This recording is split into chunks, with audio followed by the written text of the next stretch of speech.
Hello and welcome to the channel. I hope आप सभी अच्छे से होंगे और आपकी प्रिपरेशन सही से जारी होगी। इस वीडियो में हम बात करेंगे BSc nursing exam hall strategy के बारे में। देखेंगे एग्जाम हॉल में क्या ऐसी पॉइंट्स है जो आपको हेल्प कर सकते हैं आपका स्कोर बूस्ट करने में। उसके साथ साथ देखेंगे ओएमआर कैसे फिल करना है और देखेंगे नेसेसरली क्या चीजें आपको अपने साथ उठानी है। सबसे पहले मैं बोल दूं, आपका जो एग्जाम है वो है 26 अप्रैल यानी कमिंग संडे आपका एग्जाम है और सुबह आपकी टाइमिंग जो है एग्जाम की वो 10 बजे से लेकर 1 बजे तक है। तो सुबह 10 AM से लेकर 1 PM तक आपका एग्जाम होने वाला है। 3 घंटे का पेपर है। यहाँ पे आप देखोगे 180 क्वेश्चंस हैं।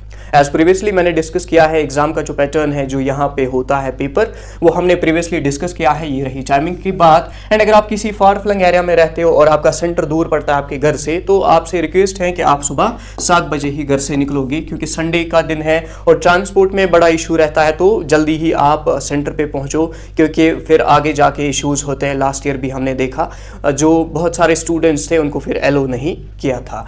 एंड यहाँ पे आप देखोगे आपका जो रिपोर्टिंग टाइम है वो 8:45 है। उसके बाद आप देखोगे 8:45 के बाद ही यहाँ पे प्रोसेस स्टार्ट होगी। लाइक आपकी आइडेंटिटी चेक की जाएगी। एंड यहाँ पे नेसेसरली आपको 2 चीज़ें अपने साथ लेनी है। एक है 2-3 चीज़ें हैं। एक तो वाटर बॉटल अपनी साथ रखना, क्योंकि वाटर वहाँ पे मे भी दे भी सकते हैं, नहीं भी दे सकते हैं। इसके बाद आप एक पेन उठाओगे, बाल पॉइंट पेन आपको उठाना है। ये बाल पॉइंट पेन होना चाहिए, पॉइंट पेन, जेल पेन नहीं उठाओगे। और साथ में इसका जो कलर है ये ब्लू और ब्लैक होना चाहिए, या ब्लू या ब्लैक दोनों में से एक आप साथ उठाओगे। उसके बाद हम देखेंगे यहाँ पे एक और चीज़ आपके साथ होनी चाहिए जिसको हम बोलते हैं आइडेंटिटी प्रूफ। आइडेंटिटी प्रूफ में आप देखोगे आप अपना आधार कार्ड भी साथ उठा सकते हो या कोई और आपके पास होगा। जैसे आपके पास पासपोर्ट है तो उसको भी उठा सकते हो। यहाँ पे ओरिजिनल कॉपी लेना, ओरिजिनल लेना, क्योंकि जो आपका फोटो स्टेट या कुछ और है उसको एलो नहीं करते। तो ये चीज़ आपको ध्यान में रखनी है before going to the exam centre. ये सारी चीज़ें आप शाम को ही जब आपका एग्जाम होगा अपना admit card plus water bottle plus बाल पॉइंट पेन एंड इसके साथ साथ आइडेंटिटी प्रूफ जो है उसको आप पैक करके रखोगे। साथ में एक पासपोर्ट साइज फोटो लेनी है, जो कि रिसेंट होगी, वो भी आपके साथ होनी चाहिए। तो ये कुछ नेसेसरी डॉक्यूमेंट्स हैं जो आपको साथ होनी चाहिए। 8:45 आपका रिपोर्टिंग टाइम है, तब तक आप एग्जाम सेंटर पहुंच जाओगे। सुबह जिसका सेंटर दूर है वो जल्दी ही ट्राई करेगा एग्जाम सेंटर पहुंचने की।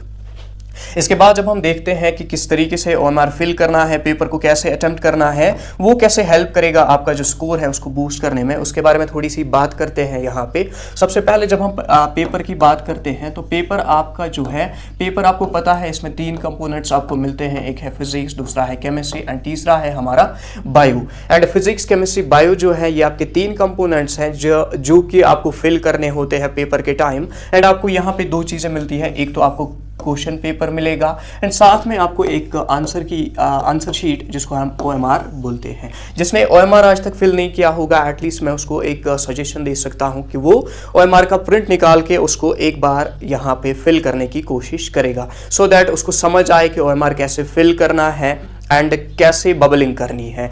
और साथ में जब आप पेपर अटेम्प्ट करोगे सबसे पहले स्टार्ट आप बायो से करोगे और बायो में जिन क्वेश्चंस पे आप पूरा 100% कॉन्फिडेंट हो सबसे पहले वो क्वेश्चंस आप करोगे। पहले आप एक चीज़ काम करना, जो ऑप्शन गलत होगा, अगर आपको लगता है match the following type question है या सिंपली MCQ टाइप क्वेश्चन है, आपका जो आंसर है उसको ब्रॉडली यहाँ पे आप टिक कर देना। एंड कभी कभार कोई डॉट रख लेता है तो फिर वो गलती से किसी और डॉट को यहाँ पे फिल कर देता है और उस वजह से उसका जो ओएमआर है, इसकी जो पूरी एक लाइन है वो गलत हो जाती है और वो नेगेटिव में चला जाता है। तो ये चीज़ ध्यान में रखना है। अगर आपने आंसर मार्क किया उसको बोल्ड किसी चीज़ से मार्क करना, उस पर हाई इंप्रेशन डालना, सो दैट वो अच्छे से आपको फिर दिख जाए। एंड ट्राई करना यूजुअली जो है बायो जब आप अटेम्प्ट करोगे, बायो अटेम्प्ट करने के बाद ही आप यहाँ पे ओएमआर में जो है बायो वाले क्वेश्चंस को बबल करोगे। इससे क्या हो जाएगा, एट द एंड इंसान रश हो जाता है, एट द एंड इंसान डिप्रेशन में आ जाता है जब वो पेपर करता है, तो उस टाइम पे फिर उसको गलत बबलिंग होती है। एंड उस वजह से क्या होता है, वो फिर सही से उन क्वेश्चंस को भी यहाँ पे बबल नहीं कर पाता जो क्वेश्चंस उसने ठीक किए होते हैं, और उस वजह से भी आपका जो स्कोर है वो डाउन रहता है कहीं ना कहीं। तो सबसे पहले आप करोगे वो क्वेश्चंस अटेम्प्ट जिन पे आप 100% कॉन्फिडेंट हो। सबसे पहले बायो पे जाओगे एंड जो क्वेश्चंस आप जिनमें लाइक 70% प्रोबेबिलिटी है ठीक होने की, 30% आपको लग रहा है गलत है, ऐसे क्वेश्चंस को आप मार्क करके रखोगे and at the end of the paper वो आप अटेम्प्ट करोगे। एंड उसको कैसे अटेम्प्ट करना है वो चीज भी हम यहाँ पे देख लेंगे। एंड सबसे पहले मैं आपको बोल दूं, यहाँ पे नेगेटिव मार्किंग भी होती है, दैट मीन्स अगर आप यहाँ पे 4 सही क्वेश्चंस करते हो, अगर आप 4 गलत क्वेश्चंस करते हो और एक नेगेटिव, 4 गलत क्वेश्चंस करते हो एंड एक राइट करते हो, तो इस वजह से हम देखेंगे 1 राइट और 4 रॉन्ग क्वेश्चंस, आपका जो नेट स्कोर है वो यहाँ पे 0 आ जाएगा। दैट मीन्स अगर आप 4 गलत करोगे 1 सही करोगे तो उससे आपका जो नेट स्कोर है वो 0 आ जाएगा। यहाँ पे नेगेटिव मार्किंग 0.25 होती है। दैट इज कि एक नेगेटिव पे आपके जो मार्क्स हैं वो माइनस हो जाएंगे 0.25।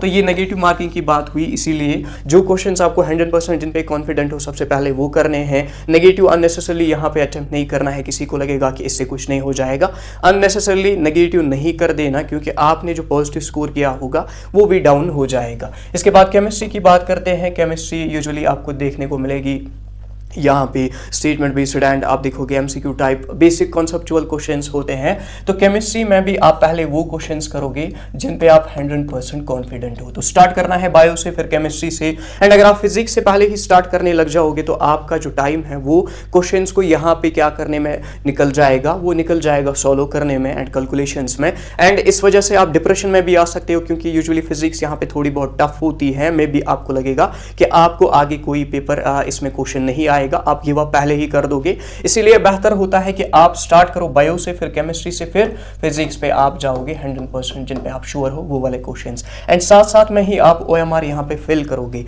जैसे आपने बायो अटेम्प्ट किया तो बायो का OMR जो है वो फिल किया। इसके बाद यहाँ पे आपने केमिस्ट्री अटेम्प्ट किया तो केमिस्ट्री का OMR आपने फिल किया। इसके बाद आप देखोगे जो यहाँ पे फिजिक्स है, फिजिक्स का अटेम्प्ट किया तो इसका OMR आपने फिल कर देना है। तो ये सारी चीज़ें आपको एग्जाम देने के टाइम ध्यान में रखनी है और OMR को अच्छे से यहाँ पे बबल करना है। एंड वो क्वेश्चन जिन पे आप 70% कॉन्फिडेंट हो, 70% कॉन्फिडेंट हो कि इसका आंसर ये हो सकता है, तो ऐसे में अगर आपके क्वेश्चन यहाँ पे 10-20 आ रहे हैं तो आपने जो है, अगर आप जिन पे आप यहाँ पे कॉन्फिडेंट हो, अगर वो आ रहे हैं 100+ और आपका जो स्कोर है उसके लाइक अगर आप देखोगे वो 70+ आ रहे हैं, तो आप रिस्क ले सकते हो, क्योंकि आपका सिलेक्शन जो है वो पहले इंश्योर करना है। एंड अगर वो 100+ आ रहा है तो तब आप यहाँ पे क्या कर सकते हो, उन क्वेश्चंस को अटेम्प्ट कर सकते हो। लाइक अगर आपके 70% जिन पे आप कॉन्फिडेंट हो, अगर उसमें आपके 10 क्वेश्चन आ रहे हैं एंड 10 में से अगर आपके 7 ठीक हो गए, 3 गलत हो गए, तो ओवरऑल आपका जो स्कोर है वो यहाँ पे 6.25 आ जाएगा। इस वजह से भी आपकी हेल्प हो सकती है। तो ये रहा कैसे हम एग्ज़ाम के दिन अपने आंसर शीट को फिल कर सकते हैं, पेपर को अटेम्प्ट कर सकते हैं। बाकी जल्दी से जाओ एग्ज़ाम के दिन एंड चैनल को सब्सक्राइब करके रखना। और कोई भी क्वेरी हो, कोई भी हेल्प चाहिए, आप हमें कमेंट्स में बोल सकते हो। मिलते हैं अगले वीडियो में। Thank you so much.